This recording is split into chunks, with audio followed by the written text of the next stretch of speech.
Écoutez,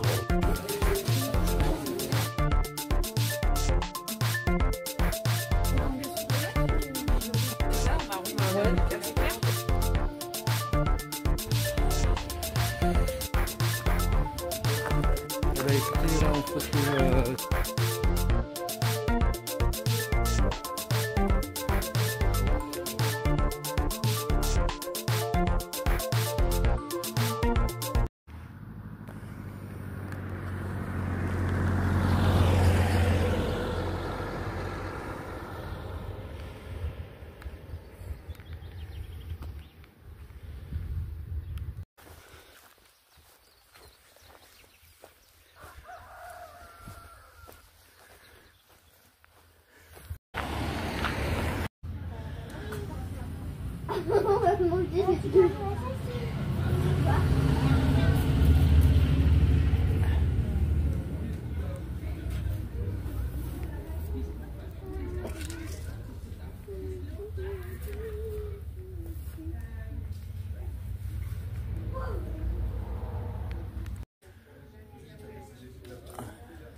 Mais là, je trouve pas. J'ai trop soif. Non. Il y a plein de gosses, mais c'est un mode de vie. Donc on a planté des vergers, des petits fruits partout, on fait un grand jardin voilà, pour être en autonomie sur à peu près tout quoi. On a fait à peu près un vidéo. Oui, c'est bien, oui, ça fait partie du truc. Et voilà, donc sur la ferme, donc c'est ce que j'ai mis en place cette année. On a mis en place l'attelage bovin. Donc ici on a un joug. Donc les vaches mettent leur tête chacun d'un côté et de l'autre. On les attache avec ces sangles là.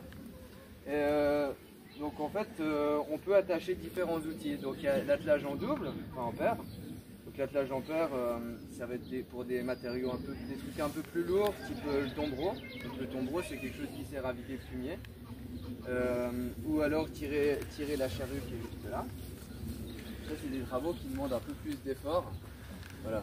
Et dans ce cas de figure là, on va mettre deux vaches ensemble qui vont pouvoir tirer tout ça. Une vache peut tirer le double de son poids. Donc sur des petites races comme on a, elles font 400 kg. Donc les deux ensemble, elles peuvent tirer des trucs déjà assez lourds. au niveau du dressage, ça se passe comment? Ça se passe super bien. Ouais, ça se passe super bien parce que, alors en fait les vaches qu'on a là, elles sont toutes nées là en fait. Et puis comme on a un tout petit troupeau, donc je les traite à la main, les chèvres aussi, hein, j'ai pas précisé. Elles connaissent, elles sont assez dociles. Ouais, c'est ça, ouais, elles sont super gentilles. Ouais. Donc à vrai dire, le dressage ça a été plus ou moins tout seul. Hein. Ça a vraiment bien été. Alors en simple, je sais pas, en une dizaine de séances, je pouvais déjà lui faire tirer du matériel et tout ça, et en paire aussi. Donc ça va parce que c'est des vaches qui me connaissent bien aussi et qui sont très dociles. Elles sont très gentilles. Et du coup voilà, en attelage simple, on a juste un collier qui vient. Tu m'as fait le truc là. Hein. On a juste un collier qui vient se mettre sur les épaules de la vache. Voilà, donc les épaules reposent ici. Suivant le matériel qu'on veut mettre, si on veut mettre une petite calèche ou comme ça, il y a toute une reste de panoplie qui vient sur le dos et tout ça, c'est un petit peu le même matériel que sur les chevaux en fait. Mais si on veut juste tirer, là par exemple je l'ai fait dans la serre, on a mis toute la serre en culture avec une seule vache. Donc là on a fait tirer un cultivateur, donc ça fait un travail un peu superficiel du sol à une quinzaine de centimètres. Donc là une vache seule arrive à le tirer. Voilà. Mais c'est vrai que ça c'est cool parce qu'avant je le faisais tout à la main. Alors maintenant c'est une belle petite amélioration. On a inventé la charrue. Oui. Voilà. Donc je ramène aussi du bois avec les vaches. Voilà. Oui. Non mais arrête de démonter mes trucs parce que quand je vais le mettre sur les vaches après il y a un truc qui va se péter. Et voilà. Alors au niveau de la fabrication du fromage, on vous a fait un petit panneau pour expliquer dans les grandes lignes. Donc la traite à la main, si tu te mets là, les gens ne voient pas. Donc la traite à la main. Donc voilà, les chèvres, je les traite donc tous les matins. On est en monotraite pour les chèvres comme pour les vaches. Donc on les traite seulement le matin. Donc voilà, on fait la traite. Ensuite on filtre le lait. Attends, recule-toi. Sinon, bah mets-toi en face avec les autres gens. Regarde, mets-toi en face avec les autres gens. Voilà. Donc ensuite le lait est filtré. Il est coulé dans des seaux de lait comme ça. Donc en amont, on a mis du ferment dans le lait. Ça veut dire qu'on reprend du petit lait du caillé de la veille et on le repique dans le lait. Voilà. Donc ça va ensemencer en bonne levure, en bonne bactérie le lait et faire le fromage qu'on décide de faire, plus ou moins, dans les grandes lignes. Donc on laisse maturer le lait quelques heures. Ensuite on l'emprésure. Donc la présure, c'est quelque chose qu'on met qui va faire cailler le lait. Le lendemain, quand on va revenir, le lait va être caillé. Et là, à ce moment-là,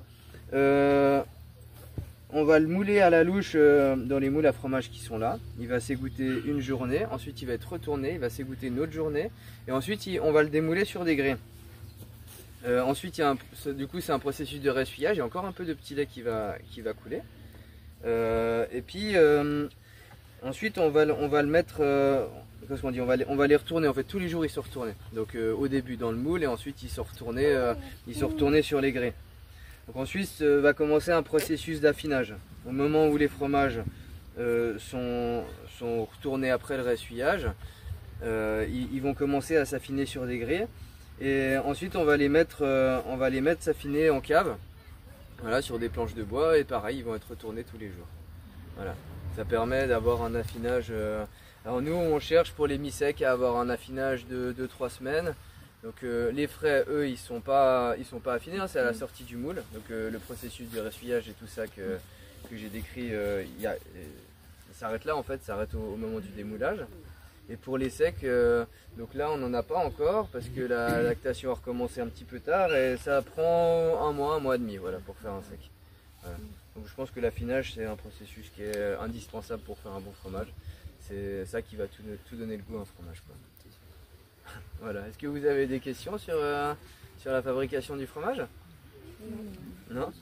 Au niveau de la fabrication, on vous impose au niveau pour avoir le bio, je veux dire. Est-ce que vous avez des techniques ou c'est plus sur l'alimentation des animaux? C'est beaucoup plus sur l'élevage en fait. Ouais. Au niveau de la fabrication du fromage, alors il y a juste les épices qu'on va mettre sur certains fromages épicés qui doivent être bio. La présure, c'est valable en bio aussi. Sinon, c'est surtout sur l'alimentation des bêtes et la façon de les mener. Voilà. Donc, ouais, voilà, faut des animaux qui sortent en bio. Bon, le fait de laisser les cabris, ça c'est nous qui décidons de faire ça. Hein, mais voilà, surtout au niveau des traitements, on a des délais d'attente sur certains traitements qui ont été indispensables parfois, qui sont doublés. Voilà. Et puis voilà. Oui.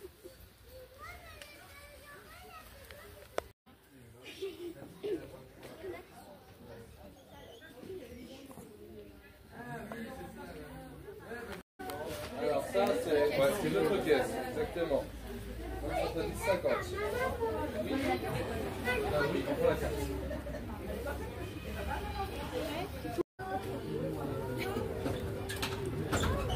Allumé.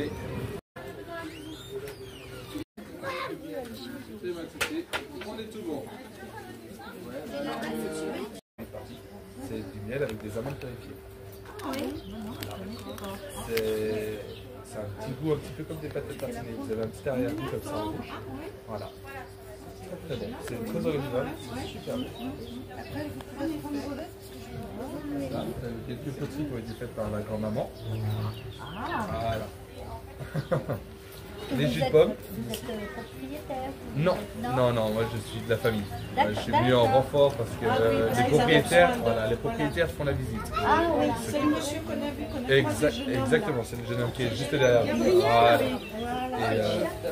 Et voilà, nous on est juste venus aider pour la vente. Voilà, d'accord. Gabriel. Et donc après ici vous avez... on va faire un petit tour et puis je pense que... Voilà. Ça, après là vous avez les fromages de chef, les fromages frais, fromage aromatisé, de l'oriental, avec une herbe. Gabriel, viens manger. Indien. Tu veux bien manger? Viens manger. Viens maman, Ils sont bien forts. manger. Ça faut aimer. Voilà, faut aimer, c'est particulier. Voilà. Oui, très fort. Ça, Exactement. Ensuite, ici, vous avez, voilà, ici, vous avez le liffret de vache. Voilà, ici, ici, c'est le même. Ensuite, tout ça, c'est des fromages à tartiner type boursin. Ah oui, voilà. c'est pas du fromage fort. Ici, Comme, non, c'est simplement. Exactement. Ouais, donc ici, c'est avec, c'est pareil, c'est aux herbes. Et celui-là, c'est un type bruschetta, donc tomates séchées avec. Voilà. Ah oui, ça doit être bon ça.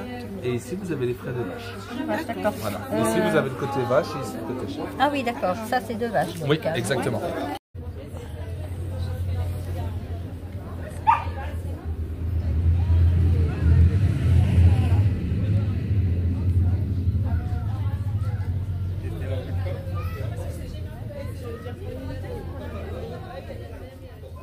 Moi, c'est Alexia, la tyrannie de la ferme, apparemment. Il y a eu une discussion. Voilà.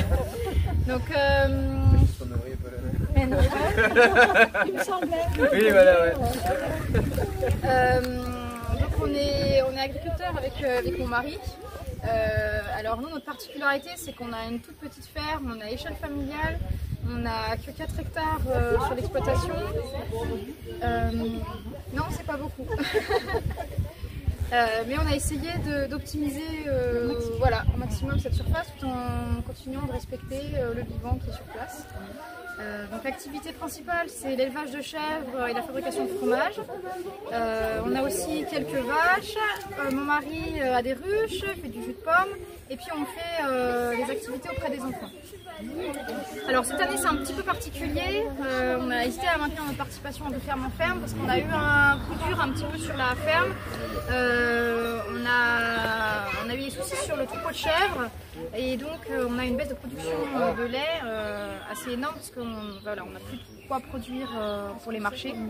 La FCO, c'est un virus on en entend beaucoup parler autour des moutons. Mais ça touche aussi les troupeaux de chèvres, donc je vous rassure qu'il n'y a pas de souci au niveau de la consommation humaine, mais voilà, ça a engendré de la mortalité, des avortements, et puis celles qui ont eu des chevreaux font très peu de lait. Voilà, donc on a gardé tout le fromage qu'on pouvait pour le proposer aujourd'hui et demain. Donc cette année, voilà, c'est un petit peu particulier, mais je vais vous présenter un petit peu la ferme comme elle tourne normalement.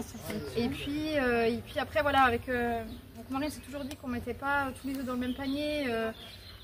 Voilà, pour si un jour il arrivait quelque chose, et ben aujourd'hui ça le prouve, notre système fonctionne parce que on n'est pas à se poser la question si on doit maintenir ou pas la ferme, enfin ou vendre. En tout cas, on a d'autres ressources. Et puis donc la particularité de notre ferme, c'est qu'on fait beaucoup de choses à la main. On n'a pas de tracteur. Vous avez pas de tracteur, on n'a pas de grosse mécanisation, on fait tout à la main, on traite à la main. Voilà, et donc tout ce que vous allez voir, c'est une installation très simple, bricolée, avec beaucoup de choses qu'on doit récupérer. Et donc voilà, on n'a pas le couteau à la gorge. Là notamment pour cette année. C'est bien parce que c'est stressant quand on a... C'est bien, mais il faut le faire. Oui, non, d'accord. Alors après voilà, c'est sûr que c'est plus facile quand on va acheter des installations qui sont voilà, toutes prêtes, qu'on vient nous installer. Là c'est beaucoup mon mari qui a bricolé, moi qui conçois derrière, qui réfléchit à des choses. Oh les Polonais. On n'est pas assez payés. Mais n'empêche que du coup, voilà, c'est notre force. Et puis voilà, tu l'as dit, en fait nous c'est une passion aussi. Tout ce qu'on fait, on le fait par passion, par amour du travail. On aime beaucoup le travail à terre, donc on l'a pas dit, enfin je l'ai pas dit, on n'est pas issu du milieu agricole. Donc on a acheté cette ferme ici il y a 10 ans. Non, du tout. Et donc on a tout créé de nos mains et par passion. Vous étiez de la Bresse, non Non, de Haute-Savoie. Haute-Savoie, Et Suisse, mais on le dit pas trop parce qu'après on croit qu'il a plein d'argent, mais non. Le fils le plus fauché de la Bresse. Pourquoi la Bresse? Et ben on voulait pas trop s'éloigner de la famille, et puis on cherchait du terrain. La Haute-Savoie, la Suisse c'est inaccessible. Et voilà, c'est un montagne là. Alors les montagnes nous manquent un petit peu, oui, mais on a trouvé d'autres avantages. Sans mécanisation, le plat c'est pratique. Oui, c'est moins dur. Ouais. Voilà un petit peu pour situer la ferme. Donc on va aller voir les chèvres. avec le bébé, mais voilà, je dis juste de faire attention aux cornes, parce qu'on on laisse les cornes sur les chèvres, mais elles sont gentilles. Ok. Alors on est parti sur de la Massif centrale, on voulait des races rustiques. Et finalement, on a une partie en Massif central et puis une partie croisée. Ce qu'on voit le plus souvent, c'est les Saanen, les blanches et les alpines, qui sont marrons, voilà, chamoisées. Ouais. Donc ça, c'est des races de chèvres qui sont beaucoup prisées parce qu'elles font beaucoup de lait. Ouais. Mais la rusticité, moins. Voilà, c'est un peu moins rustique. Ouais. Alors on a des chèvres qui font moins de lait, mais qui sont un peu plus costauds. Et après, donc on a des bretonnes pinoires en vache. Vous allez voir si vous avez l'habitude de voir des vaches, elles sont taille poney. C'est les plus petites races de France. J'ai un bon frère qui en voulait une. Voilà. Enfin, faudra que je lui dise qu'il vienne. Oui, avec plaisir. Et donc, voilà. C'est une race qui est très rustique, alors pour le coup, jamais malade, elles n'ont jamais vu un vétérinaire. Ouais. Donc elles font beaucoup moins de lait, mais jamais de soucis, donc elles ne coûtent rien. Oui, voilà. Et puis elles sont durables dans le temps. Le modèle rustique. On y va.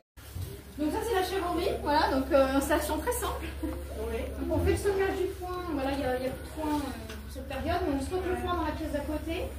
Et puis donc, on distribue au milieu dans l'atelier, elles viennent manger. On fait la traite, alors avant on les attachait tout le temps individuellement, maintenant voilà, on fait la traite comme ça, simplement libre. Et puis après on distribue un petit peu de céréales. Voilà. Donc elles ne sont pas gavées au niveau céréales, on essaye de rester sur quelque chose de raisonnable. Au niveau litrage, nous, en temps normal, pas cette année, mais on est sur 1,5 litre en moyenne de lait. Il y a des chèvres qui font beaucoup plus que ça. Mais c'est des chèvres qui ont des rations très... voilà. Avec des aliments. Oui, qui sont beaucoup plus, qui reçoivent beaucoup plus de céréales, mais elles durent moins dans le temps. Les chèvres, ça ne sont pas faits pour manger des céréales. Donc nous, l'idée, voilà, c'est les chèvres c'est aussi un moment. Ouais, voilà, c'est ça. Donc elles sont au pâturage toute la belle saison. Elles sont rentrées en hiver là dans le bâtiment. Elles ont petit accès là à l'extérieur quand même. Et puis après, donc nous, notre particularité, c'est qu'on laisse les chevreaux sous les mers. Donc on les sépare dans la petite loge le soir pour dormir. On fait la traite le matin. Et après, on met tout le monde ensemble. Donc on fait qu'une traite le matin. Et puis après, c'est les chevreaux qui prennent... ouais, voilà, c'est ça, qui prennent... c'est aussi pour ça qu'on a un peu moins de lait, partage. On fait le même système avec les vaches et les veaux. Donc ces vaches... elles peuvent faire entre 10 et 12 litres de lait. Nous, on a entre 5 et 7 litres. On partage aussi avec les veaux. Alors, désolé, c'est un petit peu... C'est mieux pour les... parce qu'en vrai, ça... On est un petit îlot là, nature, l'impression tout autour. Quand on regarde sur Géoportail, on peut avoir accès aux cartes d'avant. Et on voit que les parcelles qui sont en face là-bas, c'est énorme, il y a beaucoup d'hectares là.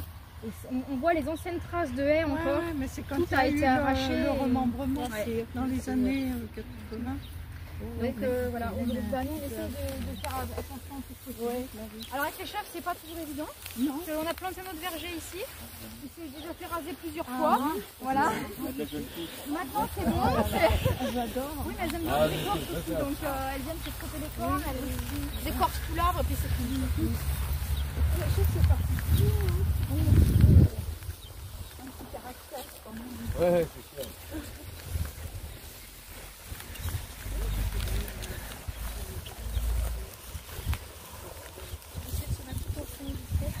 C'est pas drôle. Des beaux traits, oui. Ah, c'est mais c'est pas fait pour. Je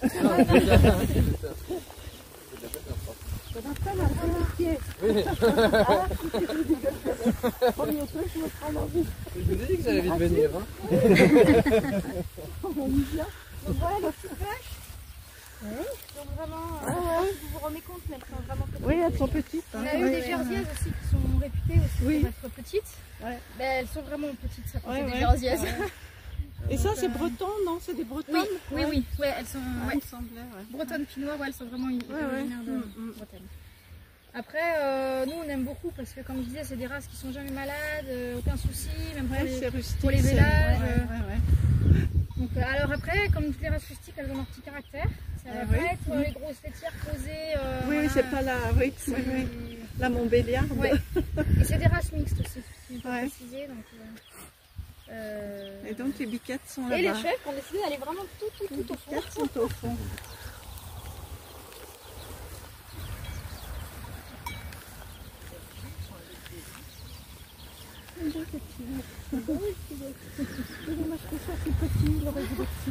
Alors la particularité des Bretonnes aussi, c'est qu'elles font un lait qui est très riche. Ah oui. Alors les veaux naissent tout petits.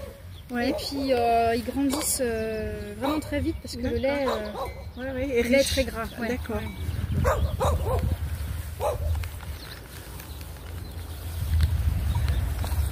En reproduction, vous avez un taureau ou Non. vous voyez avec votre ferme L'insémination. Ouais, parce qu'on ne pourrait pas trouver un taureau de cette race. Et on n'a pas envie de la croiser, on a envie de garder vraiment la race pure. Et puis nous on n'a pas la place pour garder un taureau, c'est compliqué en gestion. Donc insémination. Donc voilà les biquettes. Alors nous on n'écorne pas les chèvres, parce que beaucoup dans les élevages de chèvres, parce que c'est vrai que les chèvres ont tendance à se bagarrer. Mais nous on pense que si on leur laisse suffisamment de place, qu'on laisse la hiérarchie se faire, ça passe. Non. Mais vu qu'on se la traite à la main, Salut voilà. les filles. Salut les filles. Il faut se mettre des coups de corne par contre. ça va. Ouais, ça va, elles sont pas trop... Non. Elles nous ont jamais mis de cornes intentionnellement. Alors elle c'est une massif centrale, elle aussi. Après les blanches c'est les Saanen. Donc ça c'est la plus vieille du troupeau. Ouais, c'est la grand-mère. Et après les boucs, les deux boucs, c'est les deux noirs et blancs là-bas. Donc il y en a un qui est né sans cornes, c'est un gène mode. Alors peut-être au sol sa camarade va vouloir le grignoter. Oui, c'est ce que je disais, tiens, il y a quelque chose qui tire derrière. Elle veut le décaler. Non, tu n'auras pas mon sac à main. Non, tu n'auras pas mon sac à main. Et non, et non, et non. Et non. Ouais, c'est une vieille bique. M'adopter. Plus c'est vieux, plus c'est pénible. Déjà que je tombe facilement, voilà. Pas entre elles. C'est la chef. Oui, j'en ai eu. Elle était comme ça, votre famille. Oui, ça grandit, ouais, c'est sûr. Je sais pas si vous avez des questions. Oui, j'allais dire. Avez-vous des questions à poser? Allez-y, n'ayez pas peur. Et oui, alors vous avez une mortalité chez les chèvres ou pas? On a eu des mortalités sur les chevrettes qu'on a gardées. Les chevrettes l'année dernière, on en a perdu. C'est les petits alors qui sont morts. Les adultes, elles ont beaucoup maigri, elles sont affaiblies. Oui, je trouve qu'il y en a certaines qui sont maigres. Mon ressenti après, je connais pas grand chose, mais elles là, par exemple, je sais pas si c'est normal. Et puis là, elles sont embêtées par des poux. Alors, c'est pas des poux qui se transmettent aux humains, c'est pas les mêmes. Ça, par contre, ça va bien la corne. Oui, voilà, mais c'est pour ça les camps, c'est facile. Oui, ça a une utilité si elles sont nées des camps. Et comment vous avez un vétérinaire Oui, alors la FCO, il n'y a pas grand chose à faire. Il y a des vaccins qui existent, mais ils sont déjà pas homologués pour les chèvres. Donc, voilà. Et puis, elles ont eu un traitement après ou elles ont eu quelque chose? Non, il n'y a rien. Il n'y a rien de... Et puis en plus de ça, nous on était déjà embêtés avec un parasite qui est très costaud, qui les anémie, qui peut tuer une chèvre en quelques semaines, voire quelques jours. Donc c'est assez impressionnant. On a eu des chèvres très costauds, doudus, et en quelques jours, si on n'intervient pas, la chèvre ne tient pas le coup. Donc ça plus la FCO. Ça a été la totale quoi là. Donc après les virus, c'est comme chez les humains, c'est pas Donc elles sont quand même costauds parce que je pense qu'ailleurs elles n'auraient pas tenu le coup. Mais on voit qu'elles tiennent, elles résistent. Elles résistent, Et le troupeau de chèvres est beaucoup plus important que celui de vaches, c'est une question de choix, de filière, de préférence ou de place? On a eu plus de vaches en temps, on a réduit parce que la place déjà. Et puis moi c'était mon projet à moi de base. J'avais plus d'affect avec les chèvres. C'est vrai que les chèvres sont super sociables. Les vaches, en hiver, on les met dans l'étable. Elles sont attachées la nuit pour manger, pour pas se bagarrer. Elles sont libérées la journée. Donc elles ont l'habitude d'être manipulées, elles viennent bien à leur place, elles se laissent attacher, il n'y a pas de problème. Quand elles sont entrées, elles font les sauvages. On ne peut pas les accrocher, alors que là, les chèvres, c'est un contact qui est différent. C'est pas le même contact. J'étais pas forcément à l'aise avec les gros gabarits, je vais dire c'est pas un gros gabarit, mais maintenant ça va. Mais voilà, au début, donc c'était vraiment le projet fromage de chèvre. Et puis, on a remarqué pour vendre du coup un peu des deux en fromage de chèvre et de vache, dès qu'on met du chèvre et du vache, les gens ils veulent du chèvre. La grande majorité, c'est comme ça. C'est devenu une mode. Hein, voilà. Donc on a quelques papis-mamies, si je peux dire, qui ont été habitués dans des fermes à manger beaucoup de fromage de vache, qui ont connu ça dans leur enfance et tout, donc du coup qui ont envie de reprendre la faisselle. Mais globalement, la majorité de la clientèle, ils veulent du chèvre. Donc on parle beaucoup maintenant, donc le chèvre il y a un gros travail là-dessus, justement, on dit que le lait de vache c'est pas bon pour la santé. Voilà, aussi. Il y a beaucoup de choses qui se répandent et qui ne sont pas... Donc après... Il y a un engouement pour le fromage de chèvre, c'est vrai. Mais après, on achète un peu n'importe quoi en fromage de chèvre, hein, parce que c'est pas le fromage industriel, voilà. Non. Top, quoi. Alors ça, on en parlera après du fromage, on fera un petit point à la fin sur le fromage. Je donnerai mon point de vue. Mais on le pressent, votre point de vue. Oui, oui. Après, c'est vrai que objectivement, par rapport à comment ça se passe sanitairement sur les chèvres, il faudrait mettre que des vaches. Les vaches, elles se placent super bien ici. Je pense qu'elles l'ont eu aussi la FCO, parce qu'on a vu une petite baisse de production. Ça leur fait rien quoi. Elles sont toujours bien dodues, il n'y a jamais de problème quoi. Si elles maigrissent un coup, on les remet un peu à l'herbe, c'est bon, elles reprennent. Donc voilà, puis pour les haies, c'est aussi beaucoup plus facile d'avoir des vaches. Hein. Elles vont pas... Là tout à l'heure, la première visite, il y avait déjà des chèvres passés dans le grillage qui essayaient d'aller manger de l'autre côté. Donc voilà, mais après c'est vraiment un animal que j'affectionne beaucoup, donc c'est pour ça que... Alors en temps normal, on fait les marchés de Chalon du mercredi, quelques marchés événementiels et puis après vente à la ferme. Là cette année on n'a pas de quoi produire pour le marché. Donc voilà, c'est comme ça. Ça fait partie du jeu. Les filles, allez-vous bagarrer plus loin là. Oui mais c'est vraiment ça, dès qu'on fait un câlin à l'une. Ah oui, c'est... Bon, ça c'est tous les animaux. Mais c'est bien belle, ouais, c'est vrai que c'est pas ça. Le parasitisme, la FCO, on ne sait pas trop. On verra comment ça réagit l'année prochaine. Et comment ils font des analyses aussi? Ouais. Et ce parasite, là, il est dans nos prés, il est... Donc plus on a de chèvres, en fait, là notre choix c'est de réduire le troupeau, mais c'est très dur parce qu'on les aime toutes. Oui. Donc voilà. Oui. Mais objectivement, il faudrait réduire pour limiter la pression parasitaire sur les pêcheurs. Oui, parce qu'après ça serait... Peut-être par les excréments, non? Oui, Alors après on fait des rotations pour toutes les semaines pour pas revenir avoir un bon moment sur la même parcelle, pour casser un peu le cycle du parasite. Mais en fait ce parasite, normalement quand on les rentre en bâtiment en hiver, pour ça aussi qu'en chèvre on fait ça aussi de les rentrer l'hiver, c'est que ça les met une fois au niveau parasitique parce qu'elles y sont très sensibles. Sauf que ce parasite, il est encore présent dans le foin, il est encore il est sur l'organisme, c'est le sol qui fait ça. Et voilà. Une chèvre, ça se... Moi je connais plus les chevaux, mais ça se vermifuge ou pas? Oui. Ouais. Alors les vaches, nous, elles n'ont jamais vu un vermifuge, que ce soit plante ou chimique, jamais. Les chèvres, on fait le maximum de vermifuge aux plantes. Ce qui se fait dans les élevages de chèvres classiques, c'est de vermifuger au moins 2 fois par an, et des fois c'est 3-4 fois par an. Ils le font en systématique pour tout le temps.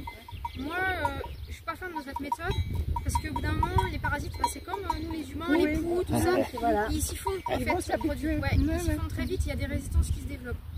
Donc nous, on déparasite vraiment, on a des repères sur le poil, sur la couleur des muqueuses, sur tout ça, on fait de d'observation.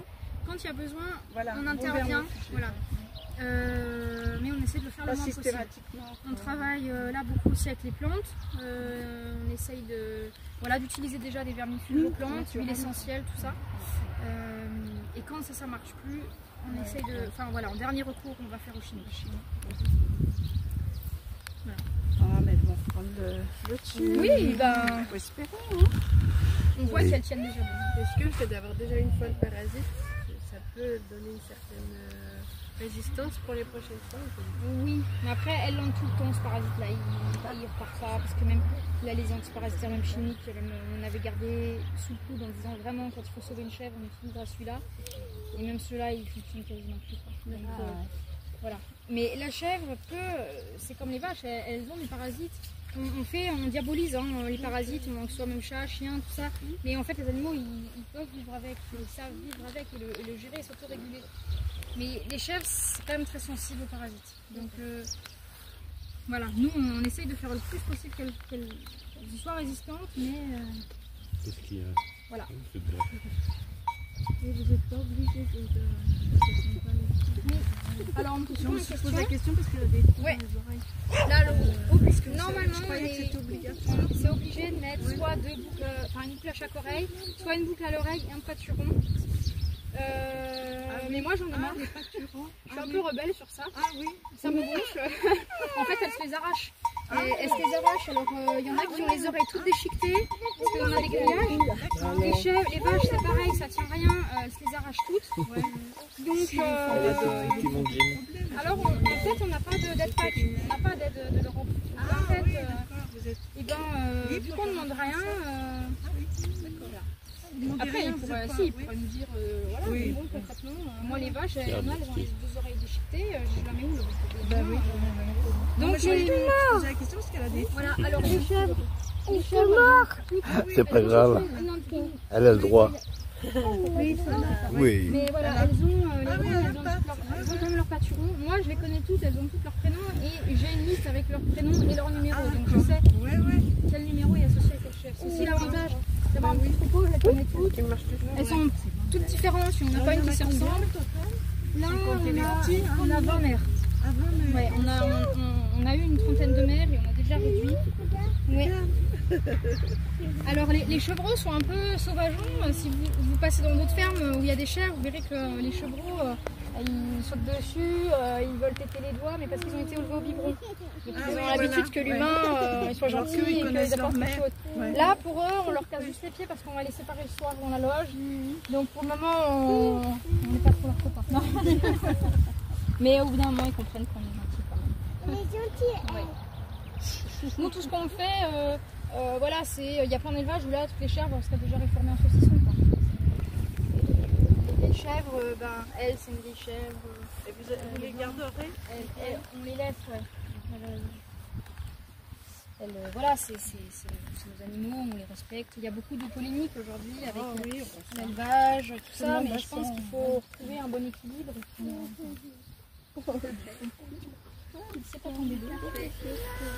Je sais pas si vous avez des questions. J'ai vu qu'il y avait des petits chevrons qui avaient des cornes et d'autres pas. C'est une question d'âge ou... Non, c'est une question de génétique. Ils sont les boucs. Là, il y en a un petit qui a... Oui. Les boucs sont là-bas, ils sont tous ensemble. Les noirs et blancs au fond, ils nous montrent leurs fesses. Mais celui de gauche, il a des grosses cornes et celui de droite, il est sans cornes. Il est né comme ça, sans cornes. Et du coup, il transmet ses descendances, alors ou pas, parce qu'en fonction de la mère. Mais il peut transmettre des gènes sans cornes. Ah, ouais. D'accord. Donc nous, on n'a jamais fait des cornages, mais voilà. Oui, c'est génétique. Voilà.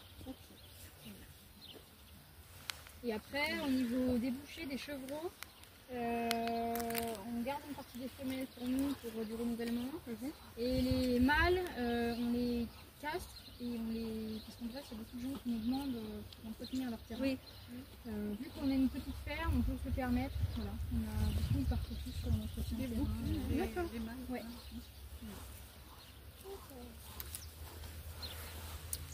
Voilà. C'est pas sorti, il est en vacances.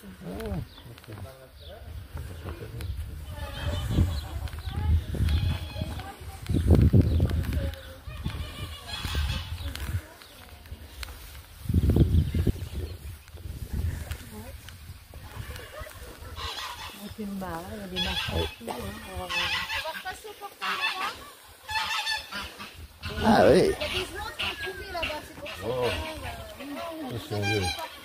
Attention, hein. La tombe de Lyon, t'as vu que c'est bon.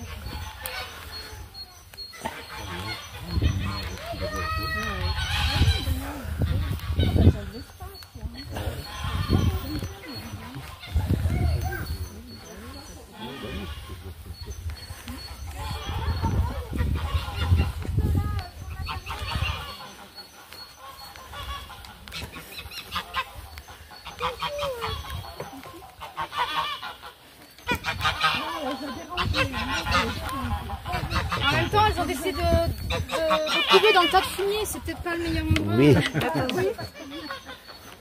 Qu'est-ce qu'elles trouvent des verres? Elles trouvent des verres. Dès qu'on a d'autres trouvé. Ça y est, les filles, les premiers. Ah oui, bah maintenant, on peut la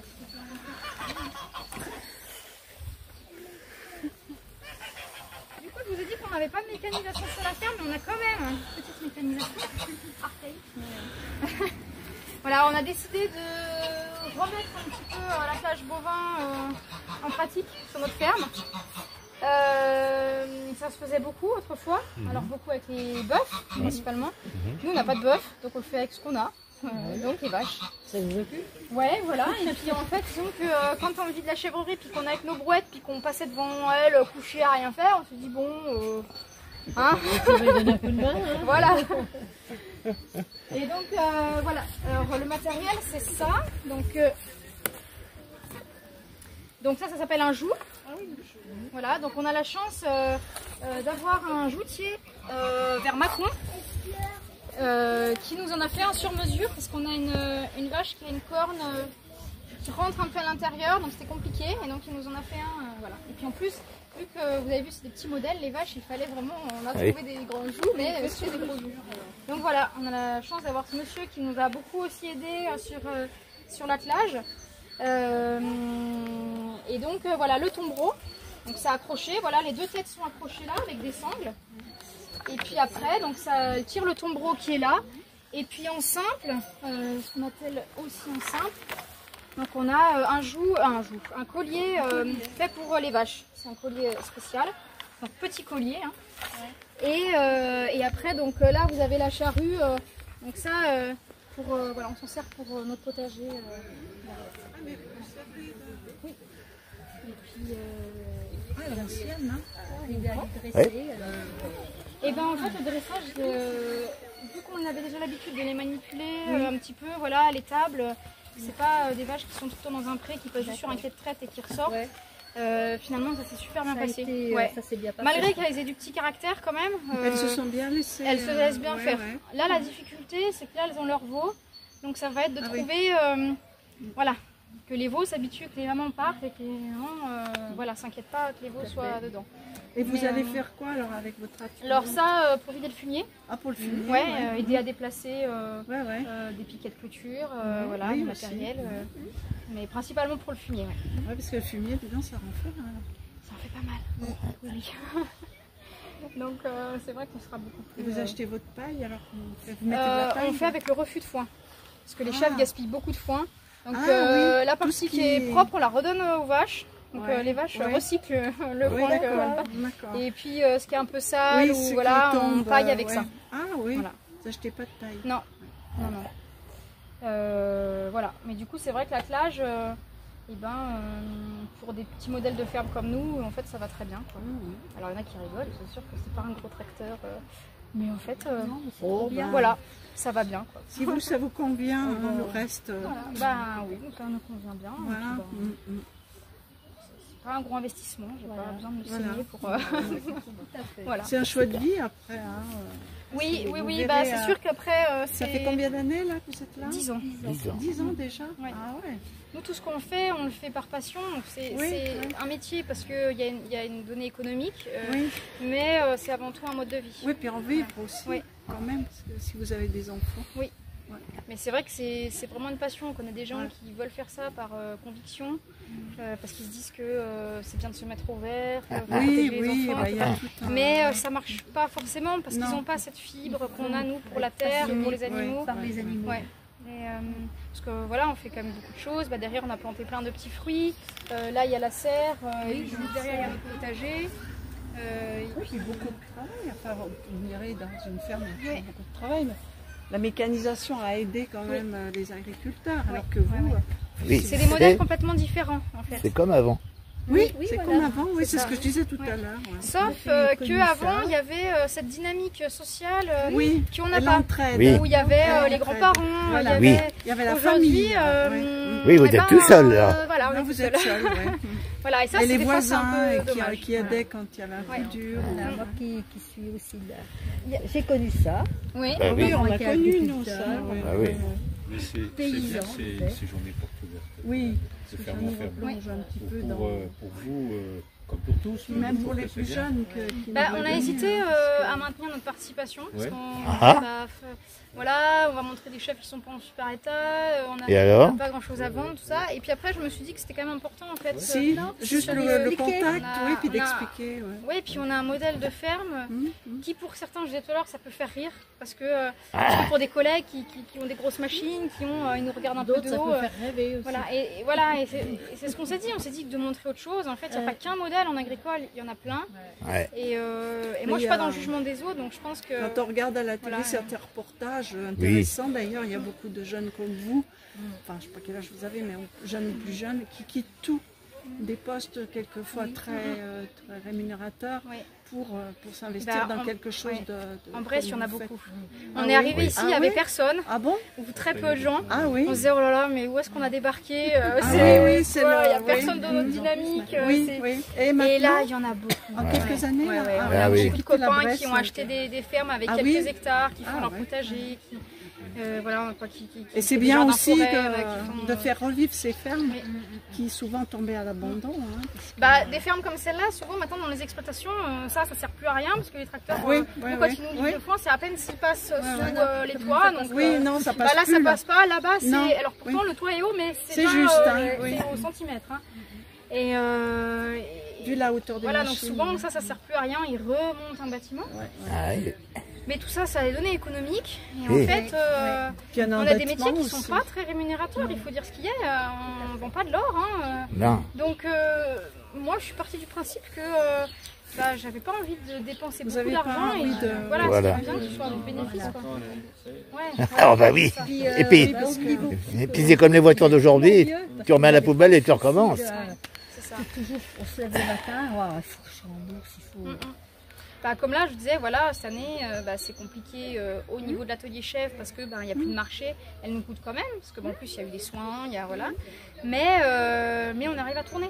Donc, parce que vous avez d'autres choses. Oui. Vous avez le miel. Oui, c'est ça. Et c'est ça qui fait que ça marche. Il faut peut-être se diversifier aussi. Mais la diversification, alors pour nous c'est un atout, mais c'est aussi compliqué se diversifier. Parce que quand on fait la même chose, ceux qui ont un gros troupeau de chèvres, ils vont faire que ça, entre guillemets, c'est déjà énorme comme travail. Mais se rajouter plein de petits postes, comme on le fait nous, il faut avoir la tête tout le temps qui fourmille, parce qu'il faut penser à ça, ce que je disais quand on est parti, c'est beaucoup de travail, beaucoup de soucis. Bien, généralement, on bien les choses, bien connaître son sujet. C'est ça aussi, Mais bon, après nous c'est ce qu'on aime, donc ça aide. C'est ça. On fait par passion. C'est pas trop compliqué tout ce qui est administratif, surtout. Moi j'ai essayé de faire au plus simple possible. Quand il y a autant de diversification dans la ferme. Non, ça va. On a appris les modèles les plus simples au niveau administratif aussi, pour se soulager. Et puis, mais après, au niveau, on n'est pas trop embêté, moi je trouve ça va. Oui, ça reste correct. Et on a quand même cette souplesse en tant qu'agriculteur qu'il n'y a pas dans d'autres métiers de pouvoir diversifier des activités, comme là, de l'accueil à la ferme, sans être agricole, on peut avoir ces possibilités-là. Je trouve que c'est quand même positif, quoi. On a accès aussi avec notre statut à des formations, avec Vivea, donc ça je trouve ça bien aussi, quoi. C'est super. Voilà, puis ça permet d'offrir un cadre chouette aux enfants. Voilà. Je voulais vous parler un petit peu de la fabrication de fromage. Nous on fait ce qu'on appelle, après je poserai le panneau si vous voulez plus le lire, je viens de voir qu'il avait posé les œufs là. Voilà, si vous voulez plus lire en détail. Mais alors, il y a en gros, très simplifié, il y a deux types de fabrication. Donc il y a les fabrications type tome et il y a les fabrications lactiques. Donc moi c'est ce que je fais, c'est du lactique. Donc c'est ce qu'on va trouver faisselle, les fromages frais, voilà, ça c'est du lactique. Et donc le lactique, on récupère le petit lait, ça vous parle à tous le petit lait, voilà, qu'on va remettre dans les bidons de lait le matin pour ensemencer le lait. On met de la présure pour faire coaguler et on attend 24 heures pour que ça coagule. Après on a ce qu'on appelle du caillé, donc ça fait la texture d'un flan. Et ça on y moule à la louche dans des petites faisselles comme ça, voilà, qu'on laisse s'égoutter. Ça après on va le retourner dans le moule et ensuite le démouler, donc ça fait comme ça. Et ça c'est le fromage frais à ce stade. A vu la... Voilà. Donc à ce stade-là c'est assez facile. Et le reste, c'est juste une question d'affinage. Voilà, donc nous, alors normalement, pas cette année, là je ne l'ai pas remise, mais on a une cave naturelle sous la maison. Donc j'affine dans la cave pour avoir des fromages qui aient une typicité. Voilà, moi je ne voulais pas proposer. Enfin, en fait, j'adore le fromage de base, c'est pour ça que je me suis lancée dans le fromage. Je viens dans une région aussi à Haute-Savoie où il y a aussi beaucoup de fromage. Et donc j'avais envie de fromage qui ait du goût. Je voulais proposer voilà, un fromage qui me corresponde. Et ce que je trouve dommage un petit peu aujourd'hui, c'est qu'on a tous des fromages réceptisés, que tout le monde fait les mêmes fromages. Enfin tout le monde, je fais une grande généralité. Mais voilà, c'est quand même beaucoup comme ça. Qui quelquefois n'ont pas beaucoup de goût, oui. Voilà, et moi j'ai envie justement que c'est du goût. Donc voilà, j'avais envie de faire de l'affinage, j'avais pas juste envie comme d'autres le font en fromage de chèvre, de les mettre 3 jours devant le ventilateur et dire que c'est du mi-sec. Moi, mi-sec, il faut que ce soit un petit peu affiné, qu'il ait du goût, du crémeux, de la texture, voilà. Donc voilà, c'est comme je vois les choses. Et donc, je me suis dit, j'ai une cave, autant s'en servir, quoi. Donc, souvent, ce qu'on voit, c'est des grands halloirs, des chambres froides. Mais pour moi, il n'y a pas forcément de la flore là-dedans. Il faut que ça mette du temps pour arriver. Voilà. Alors que dans une cave, il y a de la richesse aussi. Voilà du coup un petit peu l'idée, j'avais envie de faire des fromages qui aient du goût et après je me suis amusée à en aromatiser et faire de l'affinage en les aromatisant aussi. Donc j'ai fait des... ça marche bien ça, les aromatiser? Ouais. J'ai vu qu'il y avait... Oui, le monsieur alors nous a... là c'est des aromatisés en frais. Oui. Là malheureusement cette année j'ai pas pu en faire parce que j'ai pas assez de lait. Mais moi ma particularité par exemple je fais des cœurs ail ciboulette donc garnis à l'ail ciboulette et affinés. Donc c'est des fromages qui sont crémeux et qui voilà, les arômes se répandent dans le fromage. Mais là ça voilà, l'année prochaine. Puis j'aurai peut-être d'autres idées d'ici là. Et j'en ai fait plein comme ça, au fenugreek, à la sauge, au noix, et je les fais affiner avec les aromates et les épices. Là, ce que j'ai là, c'est juste dessus. Voilà, c'est juste en surface. D'accord. Voilà, après, donc c'est une question d'affinage en fait, en fonction de si on a une ambiance humide, si on les met plus ou moins séchés devant le ventilateur, si on aura des fromages complètement différents. Et c'est ça qui fait la richesse du fromage, c'est qu'à la base ça part du même lait, alors à peu près, parce qu'en fonction de ce qu'elles vont manger, mais je veux dire de la matière lait, et en fonction juste de l'affinage, de la température, de l'hygrométrie et de la flore qui va s'implanter, on va avoir des fromages complètement différents. Voilà. Et voilà, un petit peu sur la fabrication de fromage. Je ne sais pas si c'était clair. Très bien. Très. Voilà. On voit talentueuse Alexia. Oui, c'est talentueuse fromagère Alexia. C'est écrit ça où? Ah, ça c'est pas moi qui ai écrit ça. C'est lui, Alexia. Oui. Mais ce qu'il y a, c'est que le mari est pas dessus. C'est moi qui fait le fromage. C'est pour ça. Qui traite là? Si, c'est bien. C'est mon mari qui fait la traite. C'est pour ça que... Et moi, oui, mais il n'y a pas son prénom dessus. Je rajoute au marqueur. Non, mais tout à l'heure on parlait de ceux qui commandaient. C'est lui qui a fait le panneau. Et super, il en faut une de chef. Oui. C'est un peu... c'est pas en commandant, nous ça c'est très bien équilibré, c'est je suis la tête, il est les bras. Ça se fait beaucoup comme ça. Bien. Oui, je sais bien.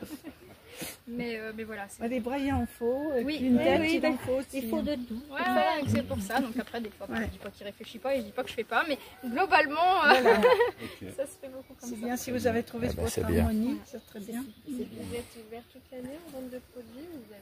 Oui, on est ouvert tout le temps. Alors on n'a pas de boutique dédiée, mais j'ai personne qui viennent dans la cour, qui me demande s'il y a du fromage. Après, on peut passer un coup de fil avant. En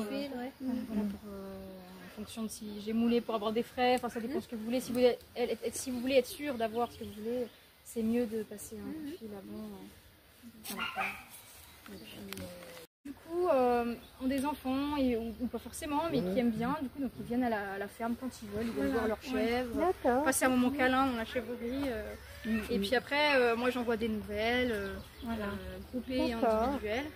Et puis l'idée, alors c'était d'apporter un soutien financier à la ferme, tout en gardant un lien. Je trouvais que c'était intéressant en fait, comme ce qu'on fait là aujourd'hui, mais on voit qu'il y a des coupures entre le milieu rural, nos fermes, et puis le milieu citadin ou pas forcément. Et je trouvais ça intéressant, de permettre un lien entre les deux. Et puis pour les enfants, c'est important aussi. Oui. Parce qu'il y a beaucoup d'enfants maintenant, moi j'ai des petits-enfants maintenant, qui ne savent pas trop comment fonctionne une ferme. Oui, ou qui font des a priori. Tout à l'heure j'ai eu il se met le t-shirt, ça pue, c'est ça. Voilà, c'est ça. Ah bah oui. Et en fait, c'est important de leur montrer, nous, quand on a fait venir des classes scolaires ici sur la ferme, il y en a qui n'osent même pas s'asseoir dans l'herbe. Parce qu'ils se disent, mais je vais me faire salir, je vais me faire gronder, alors déjà, il y a des bêtes, et puis... Voilà, il y en a qui me disent, je vais être mal si je m'assois. Parce que pour lui, c'était pas possible de s'asseoir dans la terre. Et donc, à notre échelle, on essaie de... Ce qui a été bien, les précurseurs à Louan, à côté de Louan, c'est la ferme des Petits Bois. Oui. Vous en avez entendu parler, vous connaissez. Moi j'ai emmené ma petite fille qui a maintenant 22 ans. Et l'autre jour elle a emmené un groupe parce qu'elle travaille dans le social, elle s'occupe d'enfants qui n'ont pas la chance d'avoir des parents. Et malheureusement ils ont eu la pluie toute la journée. Mais pour découvrir les animaux.